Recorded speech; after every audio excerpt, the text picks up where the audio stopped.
Good morning students. आज का हमारा टॉपिक है कॉनिकॉइड, चैप्टर नंबर 9। पहले हमारे पास कॉनिकॉइड की इक्वेशन क्या होता है। Conicoid locus of general equation a x square plus b y square plus c z square plus 2f(y)z plus 2g(z)x plus 2h(x)y plus 2ux plus 2vy plus 2wz plus d equals to 0।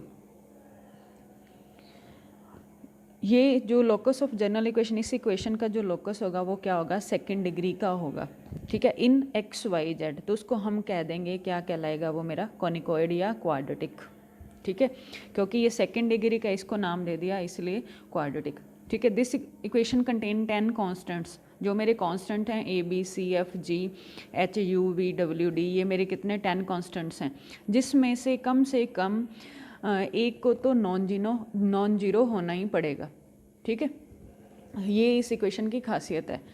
अगर हम axis की transformation करते हैं तो मेरी ये जो second degree equation है वो रिड्यूस हो जाती है डिफरेंट फॉर्म्स में। जैसे एग्जांपल ले लिया, पहला एक फॉर्म बनेंगे एलिप्सॉइड की, कैसी, x square by A square y square by B square z square by C square equals to 1।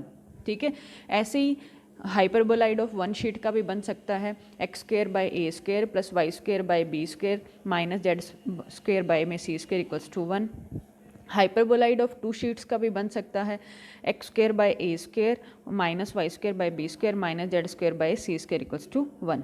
ठीक है, कॉन भी बन सकती है, x square by A square plus Y square by B square minus Z square by C square equals to 0। जैसे हमने कॉने किया था, हम एक्स वाई में पढ़ रहे थे इक्वेशन, तो यहाँ पे मेरे पास जेड भी इंट्रोड्यूस हो गया, साथ में 2ux 2vy 2wz वाला पार्ट भी आ गया इक्वेशन में। ठीक है, तो वहाँ पे भी हम एलिप्स हमने पढ़ा था, हाइपरबोला पढ़ा था, तो ये मेरा एलिप्सॉइड हो गया है, हाइपरबोलाइड हो गया है। ठीक है, इसके बाद है सेंट्रल कॉनिकॉइड। वैसे देखा जाए तो एक तरह से ये 3D में काम कर रहा है। ठीक है, जो हाइपरबोलाइड बनेगा वो जैसे हमारे डमरू होता है उसकी शेप में बनेगा। ठीक है, एलिप्सॉइड जो होता है जैसे शत्रुमुर्ग का जो अंडा होता है, अंडे की शेप में बनेगा। ठीक है, सेंट्रल कॉनिकॉइड क्या होता है, a conicoid whose all chords through the origin are bisected at origin. ठीक है, is called a central conicoid. एक ऐसा कॉनिकॉइड जिसकी सारी कॉर्ड्स कहाँ पे बाइसेक्ट करें, ओरिजन पे। ठीक है, तो हम क्या कह देंगे कि वो मेरा क्या है, सेंट्रल कॉनिकॉइड।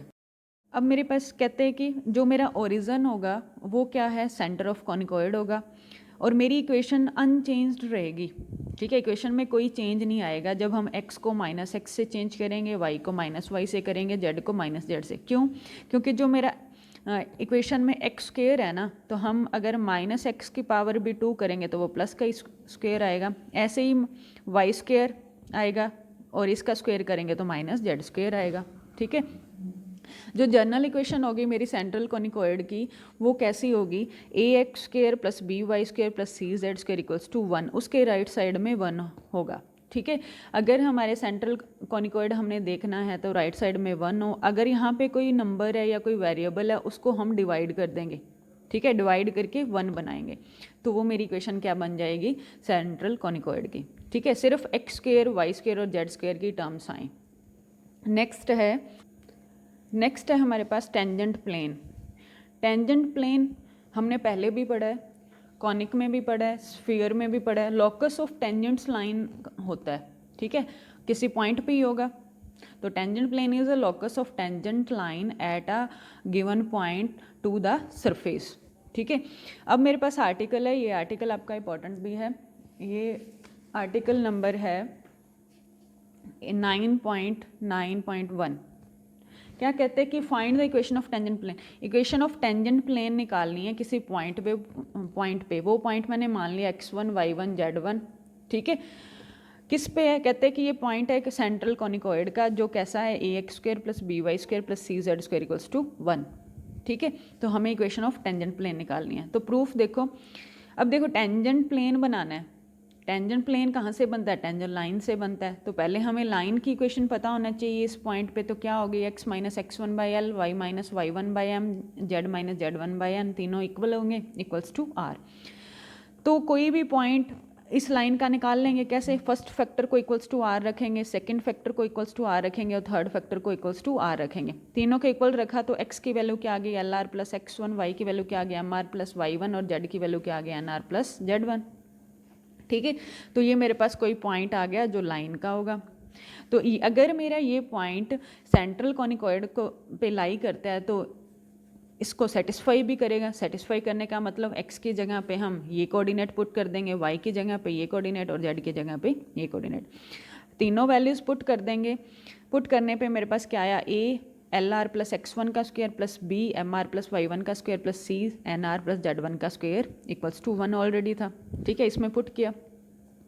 अब इसको सॉल्व करेंगे स्क्वायर खोल के, तो ये मेरी इक्वेशन आर स्क्वायर में आएगी। आर स्क्वायर के कोफिशिएंट, आर के कोफिशिएंट इकट्ठे कर लिए और कांस्टेंट टर्म्स। ठीक है, मेरी जो ये इक्वेशन है ये किस में है, क्वाड्रेटिक है, आर में।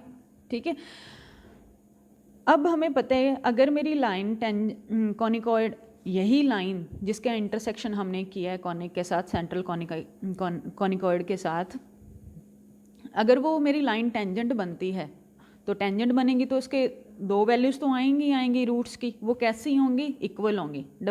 जब कोई लाइन टेंजेंट बनती है तो मेरी जो रूट्स होते हैं आर के वो क्या होते हैं, इक्वल रूट्स होते हैं। ठीक है, इट मीन्स हमने पिछले क्वेश्चन में भी किया था कि सम ऑफ रूट्स को हम सीधा ज़ीरो रख देंगे। सम ऑफ रूट्स को ज़ीरो रखेंगे तो कोफिशिएंट आर मेरा क्या हो जाएगा, ज़ीरो आ जाएगा। ठीक है, तो यहाँ से कोफिशिएंट आर का उठा लेना और उसको इक्वल्स टू ज़ीरो रख देना, जो मेरी क्या बन जाएगी, condition for the line to be tangent to the conicoid. ठीक है,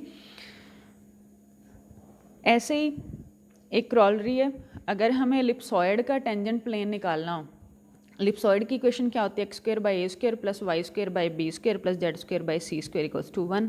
तो टेंजेंट प्लेन की इक्वेशन बनानी है इस पॉइंट पे, तो क्या बन जाएगी, एक्स स्क्वायर को मैं लिख सकती हूँ एक्स इंटू में एक्स।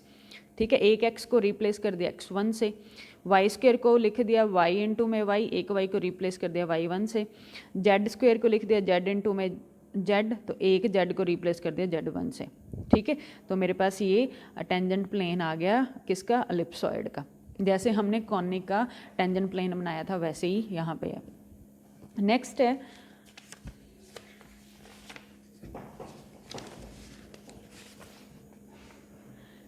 अब हमें निकालनी है कंडीशन ऑफ टेंजेंसी।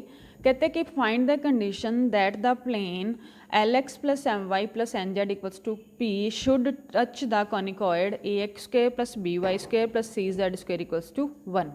ठीक है, अब हमें कंडीशन निकालनी है जिस पे जो मेरा ये प्लेन है कॉनिकॉइड को टच करता हो। ऐसा आर्टिकल हमने स्फीयर में भी किया था और कॉनिक में भी किया था। ठीक है, सेम ही प्रोसेस है। पहले हमने एक पॉइंट लेट कर लिया x1 y1 z1। ठीक है, ये पॉइंट ऑफ कांटेक्ट होगा जहाँ पे प्लेन कॉनिकॉइड को टच करता होगा। इस पॉइंट से पास करता हुआ टेंजेंट प्लेन हम बना सकते हैं कॉनिक का, सेंट्रल कॉनिकॉइड का। तो a x x one plus b y y one plus c z z one equals to 1, ये मेरा टेंजेंट प्लेन आ गया सेंट्रल कॉनिकॉइड का। ठीक है, अब ये देखो ये भी एक्स वाई जेड में क्या लीनियर है, और एक हमें गिवन है l x plus m y plus n z equals to p, ये भी एक्स वाई जेड में लीनियर है। ठीक है, इन दोनों प्लेन्स को हम सॉल्व कर सकते हैं। ठीक है, दोनों प्लेन को सॉल्व करेंगे तो कोफिशिएंट कंपेयर करने होते हैं। ठीक है, तो यहाँ पे x का कोफिशिएंट क्या है, ए एक्स वन, और यहाँ पे x का कोफिशिएंट क्या है l, और यहाँ पे x का कोफिशिएंट क्या है बी वाई वन, और यहाँ पे m। ऐसे ही c z one by n और 1 बाई पी। ठीक है, लेफ्ट हैंड साइड को अलग से कंपेयर कर लिया और राइट हैंड साइड को अलग से कंपेयर कर लिया। अब फर्स्ट फैक्टर को हमने लास्ट फैक्टर के साथ रखा तो x1 की वैल्यू निकाल ली, x1 की वैल्यू आ गई l बाई ए पी। ऐसे ही सेकेंड फैक्टर को लास्ट फैक्टर के साथ रखेंगे तो y1 की वैल्यू आ जाएगी m बाई बी पी, और ऐसे ही मेरे पास z1 आ जाएगा। ठीक है, अब ये x1 y1 z1 पॉइंट हमें मिल गया, ये कॉनिकॉइड पे लाई करता है, कॉनिकॉइड पे लाई करता है, तो इट मीन्स ये कॉनिकॉइड की इक्वेशन को सेटिस्फाई करेंगे तो हमने x की जगह पे वैल्यू पुट करनी है ये, और y की जगह पे y1 की, और z की जगह पे z1 की।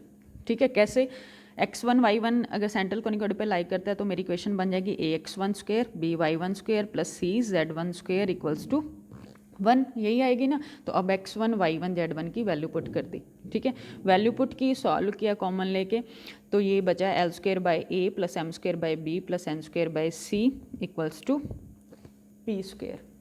ठीक है, तो ये मेरी इक्वेशन आ गई equation of condition of tangent plane to touch the conicoid, ठीक है, condition of plane to touch the conicoid. तो हमने क्वेश्चंस में ही यही यूज़ करनी है। अगर हमें प्लेन नहीं दे रखा तो हमें प्लेन बनाना है, ठीक है, और फिर प्लेन की कंडीशन लेके कॉनिकॉइड के साथ पुट कर देनी है। तो जैसे एग्जांपल फर्स्ट देखो, कहते हैं कि find the equation of tangent planes. Tangent planes की इक्वेशन निकालनी है हमें, ठीक है। गिवन क्या है, सेंट्रल कॉनिकॉइड, इसको बनाना पड़ेगा क्योंकि इधर राइट साइड पे 5 है, 5 से डिवाइड कर दो बोथ साइड। कहते हैं कि which pass through the lines. अब plane l x plus m y plus n z की जगह पे मुझे ये 2 लाइन्स दे दी। 2 लाइन से प्लेन की इक्वेशन हमें बनानी आती है। हम एक कांस्टेंट लैम्डा या के लेते हैं। जैसे ये मैंने फर्स्ट लाइन रख दी प्लस सम कांस्टेंट के इनटू में सेकंड लाइन रख दी, तो यहाँ से मेरी ये लाइन आ गई, एक्स प्लेन की इक्वेशन बन गई, x into 1 plus 3k plus 9 minus 3k y plus minus 3 plus 6k z. ये हमने स्फीयर में किया था, 2 लाइन से प्लेन बनाया था, ठीक है। तो अब ये एक प्लेन आ गया मेरे पास, ठीक है। इस प्लेन और मेरे पास गिवन क्या है, कॉनिकॉइड गिवन है 2x² minus 6y² plus 3z² equals to 5। ये सेंट्रल कॉनिकॉइड बन जाएगा अगर मैं बोथ साइड 5 से डिवाइड करूँगी तो 2/5x² minus 6/5y² plus 3/5z² equals to 1। तो a की वैल्यू मिल गई मुझे, b की वैल्यू मिल गई, c की वैल्यू मिल गई, ठीक है। और प्लेन मेरा LX plus MY plus NZ होना चाहिए, हमने अभी आर्टिकल में किया, ठीक है। प्लेन अगर मेरा ऐसा है, कॉनिकॉइड मेरा ऐसा है, तब मेरी ये कंडीशन होती है टेंजेंट प्लेन की कि जो कॉनिकॉइड को टच करता है। इसी कंडीशन में हमने पुट करना है। इसके लिए हमें L M N A B C और P चाहिए, ठीक है। A B C हमने निकाल लिए, L M N मेरे कहाँ से आ जाएंगे, इस प्लेन से। ये मेरी L की वैल्यू, ये मेरी M की वैल्यू, ये मेरी N की वैल्यू और ये P की वैल्यू, ठीक है। तो ये वैल्यू निकाल के जो हमने अभी आर्टिकल में कंडीशन निकाली है उसमें पुट कर दो। पुट करने के बाद मेरे पास के की वैल्यूज़ आएंगी, 2 वैल्यूज़ आएंगी जो आई हैं 1 और -1, ठीक है। एक बार 1 को आप इस प्लेन में पुट करोगे तो एक इक्वेशन आ जाएगी प्लेन की, फिर एक बार -1 को पुट करोगे तो एक दूसरी इक्वेशन आ जाएगी, तो इक्वेशन ऑफ टेंजेंट प्लेन्स आ जाएंगी मेरे पास। ऐसे ही मेरा एग्जाम्पल सेकेंड है और थर्ड है, और example number 4th 7th try करना सेम है। तो हम जो प्रॉब्लम हो वो सेंड करना, तो 9.1 के जो डाउट्स होंगे वो हम सॉल्व आउट कर लेंगे, ठीक है। नेक्स्ट जो मेरा टॉपिक वो होगा वो डायरेक्टर सर्कल का होगा।